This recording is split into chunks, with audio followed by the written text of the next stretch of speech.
Unity of Houston is an inclusive church where we seek to understand and live the teachings of Jesus and other spiritual masters. At Unity, we welcome all people from all spiritual paths and every walk of life. We celebrate the diversity of our city and of our world, and we teach love, tolerance, and oneness, seeking to live in harmony with open minds and open hearts. Wherever you are in your spiritual path, you are always welcome at Unity. Join us and discover that the life of your dreams is already within you. Strength, courage, and wisdom. Do you believe it's inside of you? Oh yes, oh yes. So that's what our spiritual gift series is all about, is to remind us that these spiritual gifts are not just kind of the traditional ways, like, well, some people are gifted with it and some people aren't. The thing is, we all are. They're all inherent inside of us, and it's a matter of us developing them. And that's why it appears that there are those who have certain gifts that are stronger, because they've developed them. They've focused on them and brought them forth in greater ways. So we all have that. We have our strengths, and we have things that we're cultivating and bringing forth in a greater way. And so tonight I'm sharing with you about the spiritual gift of discernment. And I wanted to share with you, start with something funny. And it's during the French Revolution, there were 3 men who were chosen to be executed, 3 Christians, and they each had a different spiritual gift. One had the spiritual gift of faith, the other one had the spiritual gift of prophecy, and the third one had the spiritual gift of helps. And so they were going to be executed by guillotine. And the first one to go was the one with the spiritual gift of faith. And so when they brought him up to the guillotine and they asked him if he wanted to wear the hood, and he said, no, my faith is in God, and I believe that God will deliver me, and so I don't need the hood. And so he said a prayer, and they laid him down, his face up to the blade coming down, and the executioner pulled the rope. Nothing happened. And so the executioners were amazed, and they thought it was the will of God, and so they let the man go. They let him be free. And so the second Christian to be executed, he had the spiritual gift of prophecy. And so they brought him up, and they said, would you like to wear the hood for your execution? He said, no. My faith is in God, and I prophesy that a miracle will happen, and I will be free, and God will save me.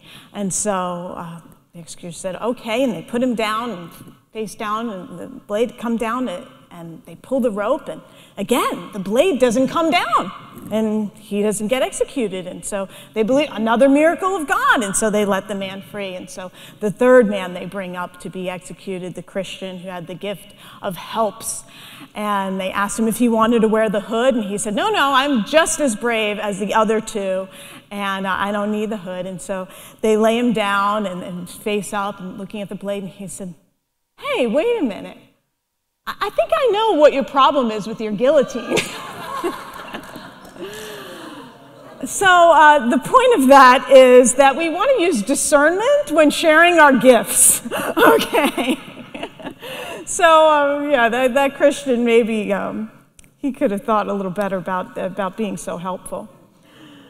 So we're talking about the spiritual gifts, and traditionally it's taught that they're given by the Holy Spirit to believers. And it comes from 1 Corinthians chapter 12, verses 7 to 11, which goes like this.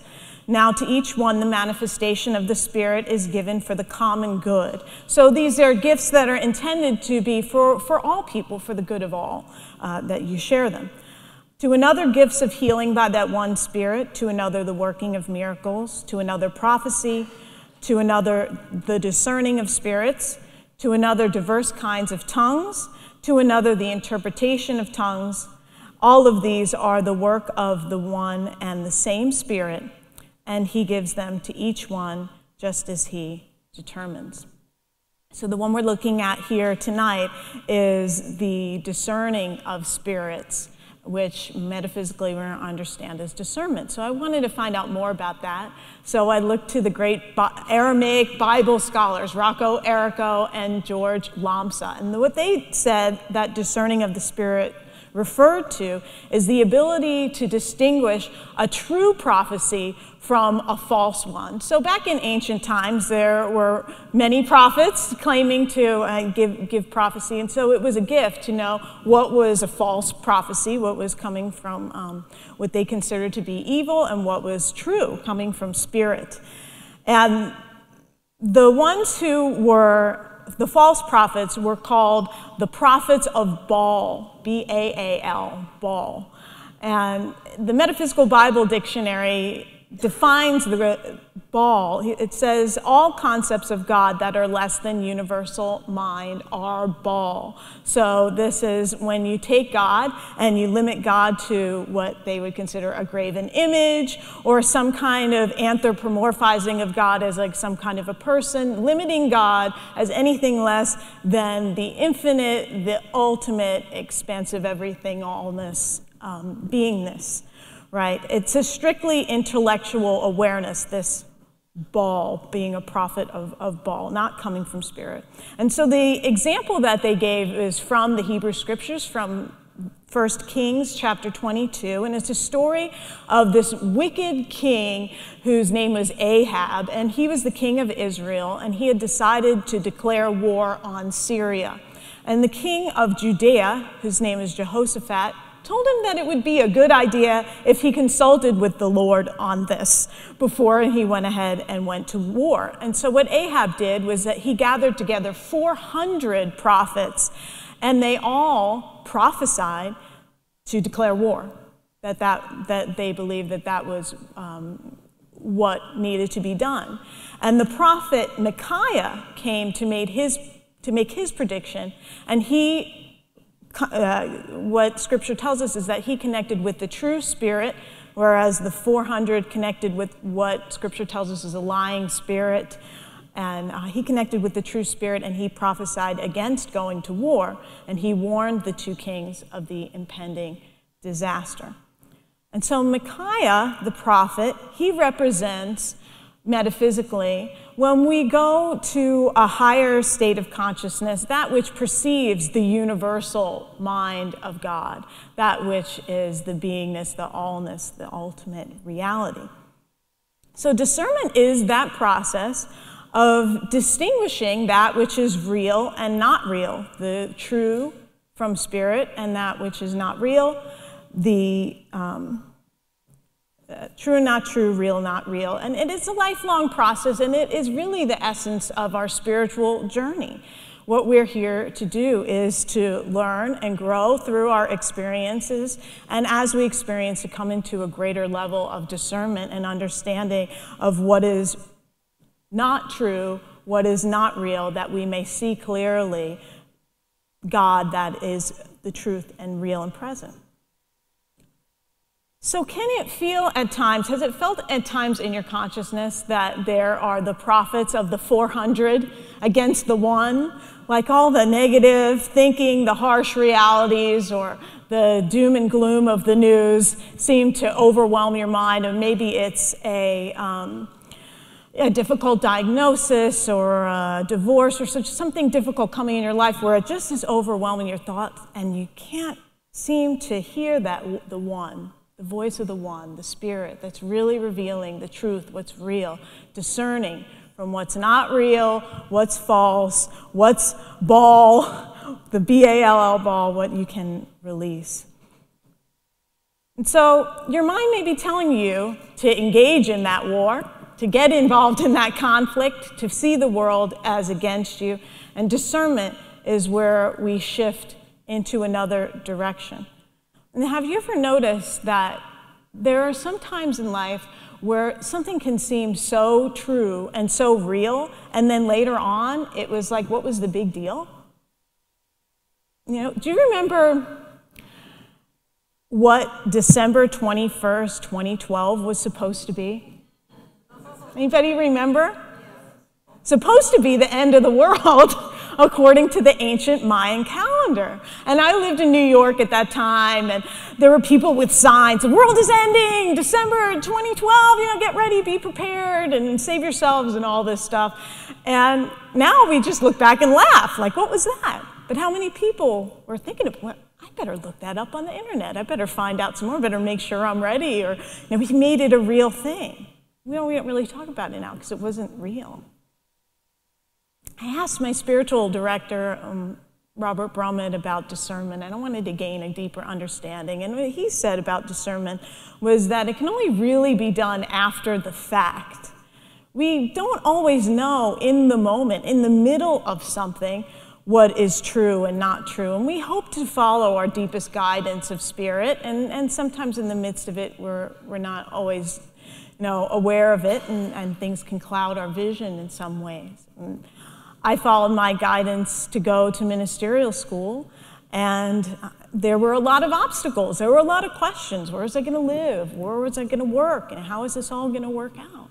So there were a lot of things my mind was juggling with, and I had to keep going back to the voice of the one Spirit that says it's going to work out, and see it unfold.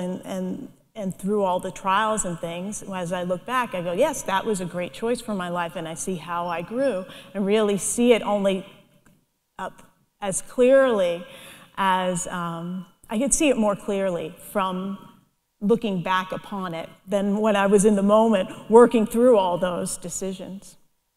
So we're all faced with a lot of difficult decisions in life, what job to take, and whether or not to go to school, kind of questions, and even deeper questions than that. And we don't always know.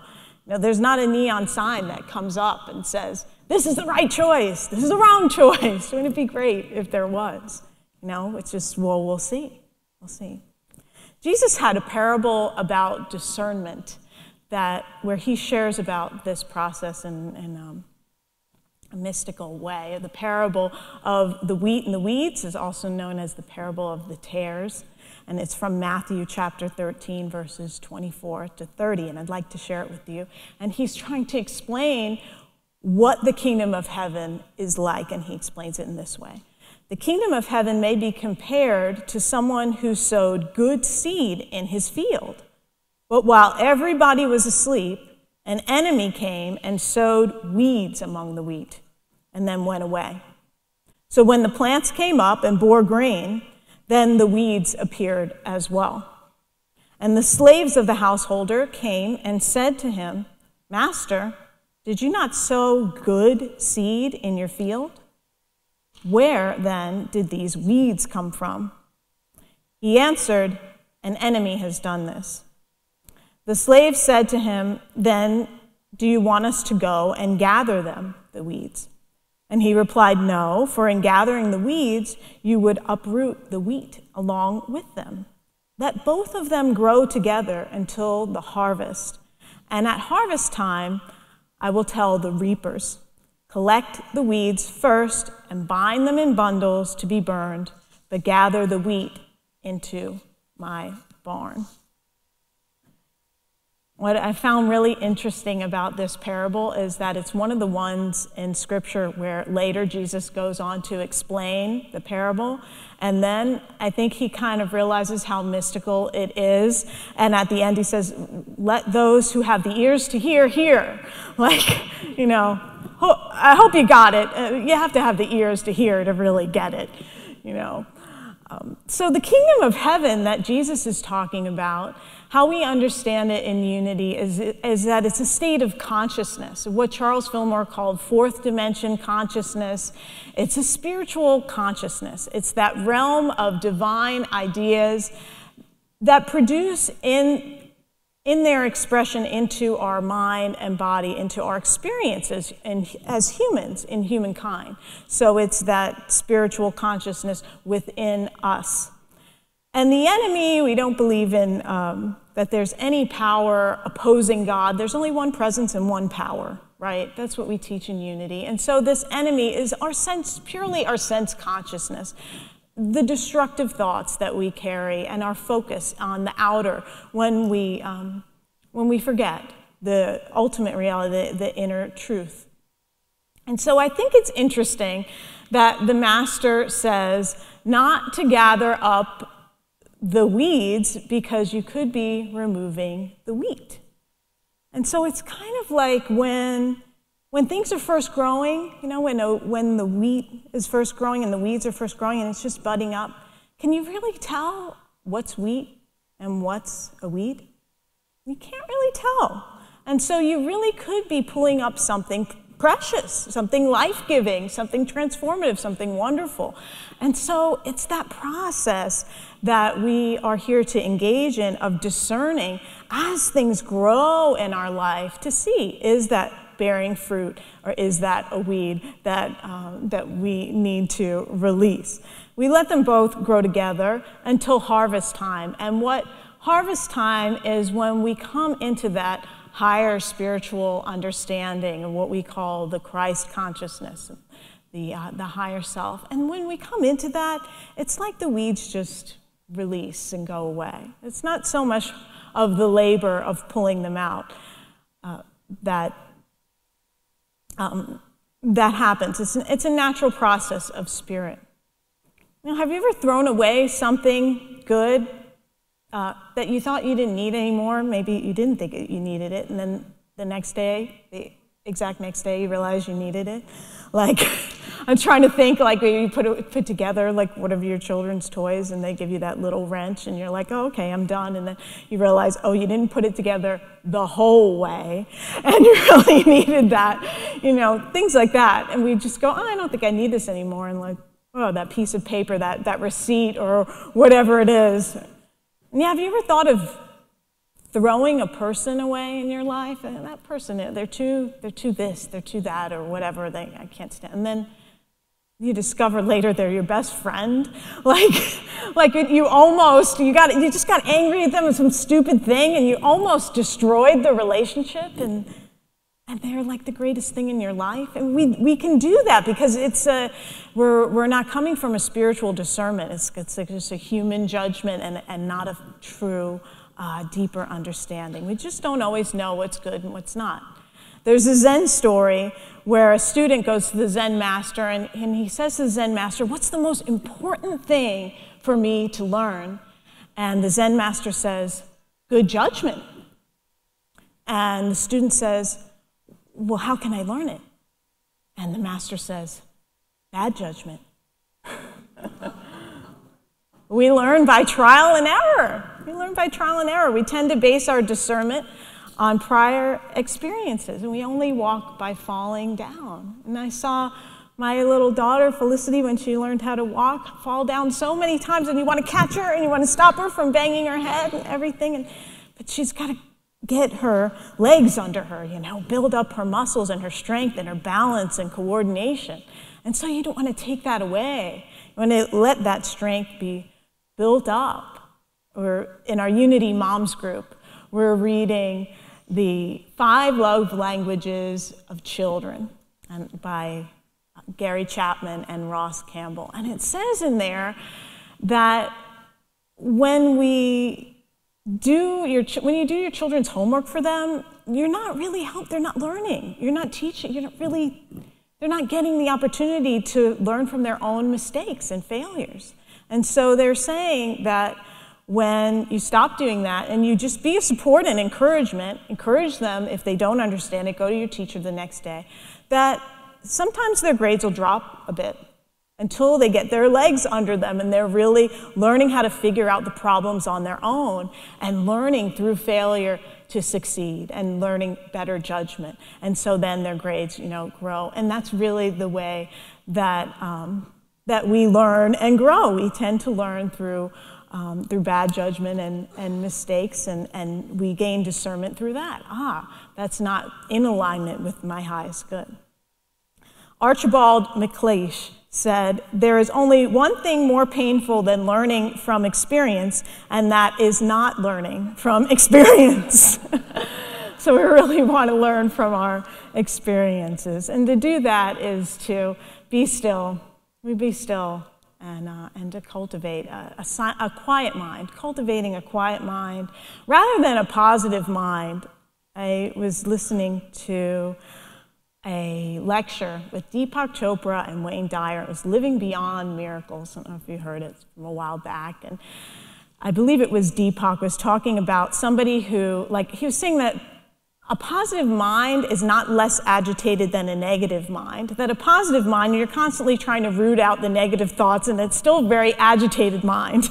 And he encouraged us to, rather than trying to cultivate positive thinking and rooting out every negative thought and replacing it, to cultivate a quiet mind. When we cultivate the quiet mind, that voice of spirit, naturally has that space to arise. We don't have to work so hard. So that involves investing time in the silence and meditation and spiritual practice. Another story about discernment that I wanted to share with you is a really wonderful, cherished story from an old Cherokee who was teaching his grandson about life. And the boy said to his grandfather, he said to his grandson, "A fight is going on inside of me. It's a terrible fight and is between two wolves. One is evil. He is angry, envious, sorrow, regret, greed, arrogance, self-pity, guilt, resentment, inferiority, lies, false pride, superiority, and ego." And he continued, "The other is good," the other wolf. "He is joy, peace, love, hope, serenity, humility, kindness, benevolence, empathy, generosity, truth, compassion, and faith." And that same fight is going on inside of you and inside of every other person too. And the grandson thought about it for a minute and considered the two wolves. And then he asked his grandfather, "Which wolf will win?" And the grandfather said, "The one that you feed. The one that you feed." Are you feeding the wolf that is I think of the devil and the angel on your shoulders, the one that is coming forth with the 400 prophets and of doom, telling, "Go to war," and, are you feeding the one that is of hope and love and peace and courage, strength, courage, and wisdom? The more we're in tune with our inner discernment, rather than judging by outer things, the less we struggle with the trials of our lives. So it's important to ask yourself, am I listening? Am I listening? Am I paying attention? Do I listen to the 400? Or do I listen to the one? And so we use our intuition to discern what's true. It's the highest function of our consciousness. Our intuition. It's the faculty that translates pure knowledge and knowing into word language that we can understand with the intellect. How do we know what is true? Well, it's not black and white. It's a process. It's an unfoldment that we learn over our entire life. Discernment is an aspect of wisdom. Wisdom is that deep knowing that you know. It's a knowing in the soul. The mind can hold knowledge, but only the heart and the soul can really have wisdom, know what wisdom is. And so the soul is the totality of who you are as an individual. And the Christ is a divine idea that's unfolding within you. It's the potential. It's the omega, you might say, the fruition of your journey in time and space. So we're all journeying into that fuller expression of the Christ. It's our ultimate potential. For our soul, it's an idea that's universal and individual. The soul manifests from the Christ, and the mind and body manifest from the soul. And so the soul is what is discerning. Okay, the soul aspect of ourselves is what is discerning.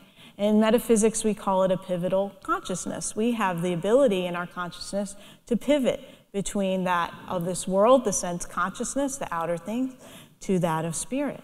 And we can have that ability pivoting back and forth, which is just a wonderful thing. And the important thing to understand is that the world is also spirit.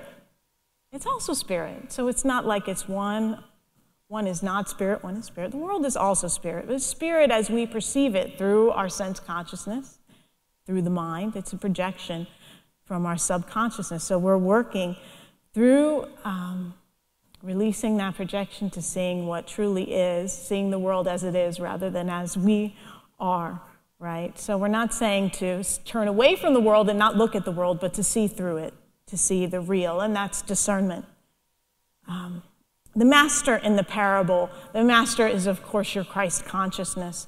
And when you come to your harvest time, your Christ consciousness and spirit within you will gather the wheat, will burn up the weeds. But you can't do this yourself. It's not an intellectual process. It is a process of spirit. And so we've got to just trust that process, that it's unfolding as it should and as spirit is guiding. So I just want to close with a couple of quotes from 1 John 4:6. We are from God. Whoever knows God listens to us, and whoever is not from God does not listen to us. For this we know the spirit of truth and the spirit of error. And from the poet William Blake, if the doors of perception were cleansed, everything would appear to man as it is, infinite. For man has closed himself up till he sees all things through narrow chinks of his cavern. So I invite you to open up, to know the infinite, to see clearly, and to cultivate a quiet mind that knows the one. God bless you. Thank you for watching this message today. I'd like to invite you to join us in person here on campus at Unity of Houston for Sunday morning or Wednesday evening services. If you can't be with us here on our campus, you can still join us live on Facebook or on our website, unityhouston.org, Sunday mornings at 11 a.m. Central.